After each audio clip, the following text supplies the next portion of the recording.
എല്ലാവർക്കും നമസ്കാരം. രത്നം വേൾഡിലേക്ക് സ്വാഗതം. ഇന്ന് ഞാൻ തയ്യാറാക്കുന്ന വളരെ സിമ്പിളായിട്ടുള്ളൊരു റെസിപ്പിയാണ്. തൈരും പച്ചമുളകും ഉണ്ടെങ്കിൽ നമുക്ക് ഉച്ചയൂണിന് വളരെ കുശാലാണ്. നല്ല ടേസ്റ്റി ആയിട്ടുള്ള ഒരു തൈര് പച്ചമുളക് റെസിപ്പി തയ്യാറാക്കാൻ പോവുകയാണ്. അപ്പോൾ ഇത് കൂട്ടി ചോറ് കഴിക്കാൻ നമുക്ക് വേറെ എന്തെങ്കിലും അവിയലോ തോരനോ ഒക്കെ ഉണ്ടെങ്കിൽ ഈ ഒരു തൈര് പച്ചമുളകും ചേർത്തുള്ള ഒരു ടേസ്റ്റി കറിയും മതി. നമുക്ക് നിറച്ചില്ല ആവശ്യത്തിന് ചോറ് കഴിക്കാൻ പറ്റും. അപ്പോൾ അത് തയ്യാറാക്കുന്നതിന് എങ്ങനെയാണെന്ന് നമുക്ക് നോക്കാം. അതിന് പച്ചമുളക്, ഉലുവ, കടുക്, പിന്നെ കുറച്ച് ആവശ്യത്തിന് മഞ്ഞൾപ്പൊടി, ഇതിനകത്ത് അഡീഷണലായിട്ടൊരു സാധനം ഞാൻ ചേർക്കുന്നുണ്ട്. അത് സസ്പെൻസാണ്, അത് കണ്ട് മനസ്സിലാക്കാം. അപ്പോൾ നമുക്ക് വീഡിയോയിലേക്ക് പോകാം. അപ്പോൾ ഇതിനായിട്ട് ഞാൻ എടുത്തിരുന്ന ഒരു 8 പച്ചമുളകാണ്. അത് ഞാനിങ്ങനെ നെടുകെ കീറി പിളർന്നെടുത്തിട്ടുണ്ട്. അപ്പം നമുക്കിനി വീഡിയോയിലേക്ക് പോകാം. അപ്പം ചട്ടി ഒന്ന് ചൂടാവട്ടെ. അപ്പം നമുക്കിതിലേക്ക് ആവശ്യത്തിന് വെളിച്ചെണ്ണ ഒഴിച്ചു കൊടുക്കാം. ചട്ടി അങ്ങ് ഓഫാക്കി ഞാൻ കേട്ടോ. ഞാനൊരു 2 ടീസ്പൂൺ വെളിച്ചെണ്ണ ഒഴിച്ചു കൊടുത്തിട്ടുണ്ട്. നമ്മുടെ ഈ ചട്ടി ചൂടായി 2 ടീസ്പൂൺ വെളിച്ചെണ്ണ ഒഴിച്ചു കൊടുത്തിട്ടുണ്ട്. ഞാൻ സ്റ്റൗ ഓഫാക്കിയായിരുന്നു. കാരണം ഈ ചട്ടി ചെറുതായതുകൊണ്ട് തീ കയറാനുള്ള സാധ്യതയുണ്ട്. അതുകൊണ്ട് ഞാനത് ഓഫ് ചെയ്ത്. അപ്പോൾ നമുക്കിനി ഫ്ലെയിം ഓൺ ചെയ്തിട്ട് നമ്മൾ ഇതിലേക്ക് ഒരു 1/4 സ്പൂൺ ഉലുവ ഇട്ട് കൊടുക്കുകയാണ്.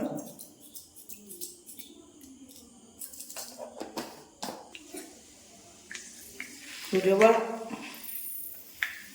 പൊട്ടിക്കഴിയുമ്പോൾ നമ്മൾ 1/4 സ്പൂൺ കടുകും ഇട്ട് കൊടുക്കുവാണ്.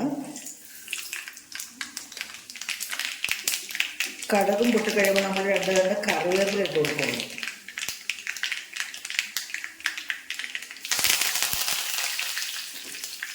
പിന്നെ ഞാൻ പറഞ്ഞ സസ്പെൻസാണ് കായം നമ്മളൊരു 1/4 സ്പൂൺ കണക്കാക്കി കായം ഇട്ട് കൊടുക്കുവാണേ. 1/4 ടീസ്പൂൺ കണക്കാക്കി കായം ഇട്ട് കൊടുക്കുവാണ്. എന്നിട്ട് നമ്മളിതിലേക്ക് ഒരു 1/4 സ്പൂൺ മഞ്ഞൾപ്പൊടിയും ചേർത്ത് കൊടുക്കുന്നുണ്ട്. എന്നിട്ട് ഇതിലേക്ക് നമ്മൾ ഈ പച്ചമുളക് ഇട്ട് കൊടുക്കുവാണ്. ചട്ടി വളരെ ചെറുതാണ്, അതുകൊണ്ട് അപ്പോൾ നമ്മളിതിലേക്ക് ആവശ്യത്തിന് ഉപ്പും കൂടി ഇട്ട് കൊടുക്കുവാണേ. ഉപ്പ് ഒരു 1/4 സ്പൂൺ ഉപ്പും കൂടി ഇട്ട് കൊടുക്കുവാണ്.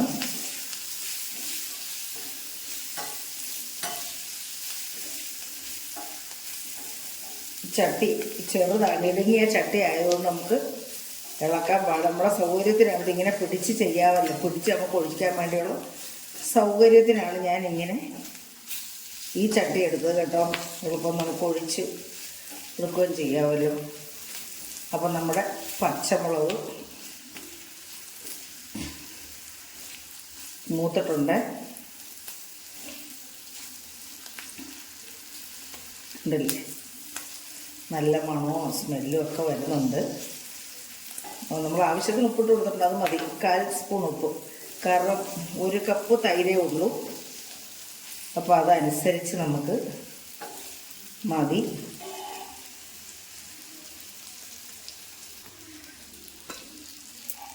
നമുക്കിനി ഇത് നമ്മുടെ തൈരിലോട്ട് ഒഴിച്ചു കൊടുക്കാം. മുളക് നന്നായിട്ട് മൂത്തിട്ടുണ്ടേ.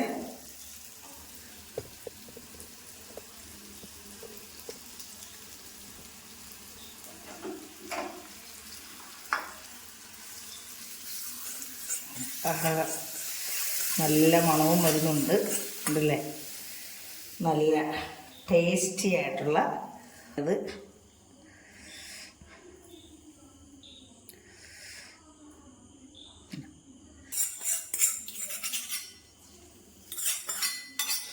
അപ്പോൾ ഇത് നമുക്കിങ്ങനെ ഒന്ന് ഇളക്കി കൊടുക്കാം.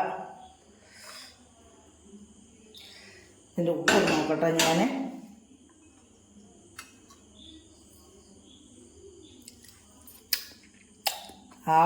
അമേസിങ്, നല്ല ടേസ്റ്റായിട്ടുണ്ട് കേട്ടോ.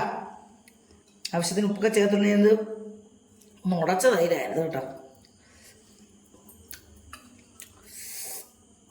ഈ മുളക് അങ്ങോട്ട് ഞെരടി ചോറ് കഴിക്കാൻ നല്ല ടേസ്റ്റാണ് കേട്ടോ. അപ്പോൾ എല്ലാവരും ഒന്ന് ചെയ്ത് നോക്കണേ. എല്ലാവർക്കും അപ്പോൾ എൻ്റെ ഈ റെസിപ്പി എല്ലാവർക്കും ഇഷ്ടപ്പെട്ടുകയാണെന്ന് വിശ്വസിക്കുന്നു. അപ്പോൾ ഇഷ്ടപ്പെട്ടിട്ടുണ്ടെങ്കിൽ എല്ലാവരും ആദ്യം ഒന്ന് ലൈക്ക് ചെയ്യുക. പിന്നെ നിങ്ങളുടെ അഭിപ്രായങ്ങൾ കമൻറ്റ് ബോക്സിൽ രേഖപ്പെടുത്തുക. പിന്നെ ബന്ധുക്കൾക്ക് സുഹൃത്തുക്കൾക്കും ഒന്ന് ഷെയർ ചെയ്ത് കൊടുക്കുക. അപ്പം സബ്സ്ക്രൈബ് ചെയ്തൊന്ന് സഹായിക്കുകയും ചെയ്യുക. അടുത്തൊരു വീഡിയോ ആയിട്ട് വരുന്നവരെയും എല്ലാവർക്കും എൻ്റെ നന്ദി, നമസ്കാരം. കണ്ടില്ലേ, നല്ല ടേസ്റ്റാണ് ഇത് കൂട്ടി ചോറ് കഴിക്കാൻ.